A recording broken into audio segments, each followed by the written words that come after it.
Admiral Zektar of the Hegemony High Command stood before the holographic display, his forearms trembling as he watched the real-time tactical readouts. 3 solar cycles ago, declaring war on the primitive world called Earth had seemed like the most logical decision in his military career. The humans had refused to surrender their mineral-rich system, and intelligence reports suggested they possessed only rudimentary spacefaring capabilities. How wrong they had been. "Sir," his communications officer chittered nervously, "we're receiving another transmission from the human fleet. They're requesting our surrender terms." Zektar's mandibles clicked in what his species considered bitter laughter. Surrender terms.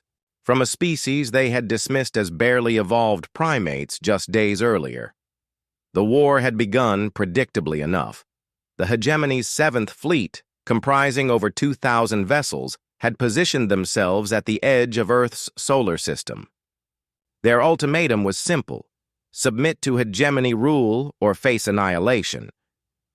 The humans had responded with a single word that their translators rendered as no. Within 6 hours of that transmission, everything changed. First came the mines. Not the crude explosive devices Zektar had expected, but sophisticated gravitational anomalies that appeared throughout space like deadly flowers blooming in vacuum. Hegemony ships that had been maintaining perfect formation suddenly found themselves pulled into crushing embraces with invisible forces, their hulls crumpling like paper in a child's fist. "Impossible," Zektar had muttered then, watching his tactical display light up with casualty reports. Their technology assessment indicated pre-FTL capabilities. His intelligence chief, Commander Vex High, had pulled up the updated files with shaking tentacles. "Sir, it appears our assessment was incomplete. The humans have been deliberately masking their technological capabilities. What we interpreted as primitive radio transmissions were actually sophisticated quantum communications disguised as background radiation. But that was only the beginning. The second wave of human defenses had been their satellites. What Hegemony scouts had cataloged as simple communication relays and weather monitoring stations revealed their true nature when they began firing coherent beams of energy that carved through Hegemony shields like they were made of tissue paper. Hundreds of years of Hegemony military doctrine, based on the assumption that energy shields were impenetrable, crumbled in the span of minutes. "They're not using conventional particle weapons," his science officer had reported, voice cracking with disbelief. "These beams are somehow disrupting the quantum foundations of our shield matrices themselves." Admiral Zektar had ordered a tactical retreat, but retreat proved impossible. The humans had somehow weaponized their own gravity well. Ships attempting to achieve escape velocity found themselves trapped in an ever-tightening spiral, pulled inexorably toward the planet they had come to conquer. The third revelation came when Hegemony forces tried to establish a blockade at the system's outer edge. Human vessels began appearing out of nowhere, not through conventional FTL jumps that would create detectable gravitic distortions, but through what could only be described as tears in reality itself. They emerged from folds in space-time that Hegemony science declared theoretically impossible. These human ships were unlike anything in the galactic databases. They moved with impossible grace, their hulls seeming to bend light around them. When they fired, it wasn't with conventional weapons, but with beams that targeted the very atomic structure of Hegemony vessels, causing them to simply cease existing. "Sir," his tactical officer had whispered during that first engagement, "they're not destroying our ships. They're editing them out of reality." Now, 72 hours after the initial attack, Admiral Zektar stared at a casualty report that made his species' worst military disasters look like minor skirmishes. Of the original 2,000 vessels in his fleet, fewer than 300 remained operational. The humans hadn't lost a single ship. "Admiral," his communications officer said, breaking him from his reverie, "the humans are broadcasting on all frequencies. They're offering to accept our surrender." Zektar's primary eyes focused on the tactical display showing human fleet positions.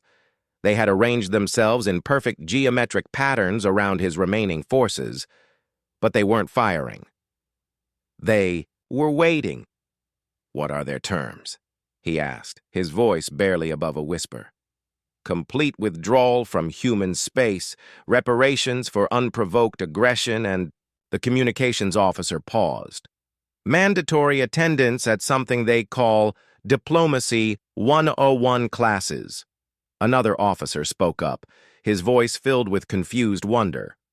"Sir, our xenobiologists have been analyzing the human transmissions.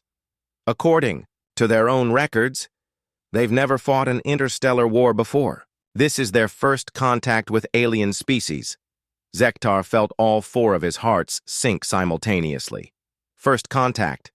The humans had treated their most advanced military fleet like a training exercise. "Sir, there's more," the intelligence chief added, pulling up another data stream. "We're detecting massive human fleet movements throughout their system. What we thought was their entire military force, it was just their customs and border patrol." The holographic display updated, showing massive constructs moving through human space. Shipyards the size of moons, defensive installations that dwarfed hegemony battle stations, and fleets that numbered in the hundreds of thousands. All of it had been there the entire time, hidden behind sensor baffles and dimensional veils. "Their main fleet is asking if we need medical assistance," the communications officer reported, voice filled with bewildered respect. "They're also inquiring whether we require food supplies or temporary shelter while we figure things out." Admiral Zektar closed all four of his eyes and activated his personal communicator. "Get me a direct line to Hegemony High Command. Priority Alpha." When the connection established, Zektar didn't wait for formal protocols. "This is Admiral Zektar of the 7th Fleet. I am formally requesting immediate ceasefire negotiations with the human authorities. Send our best diplomats, our most generous trade agreements, and..."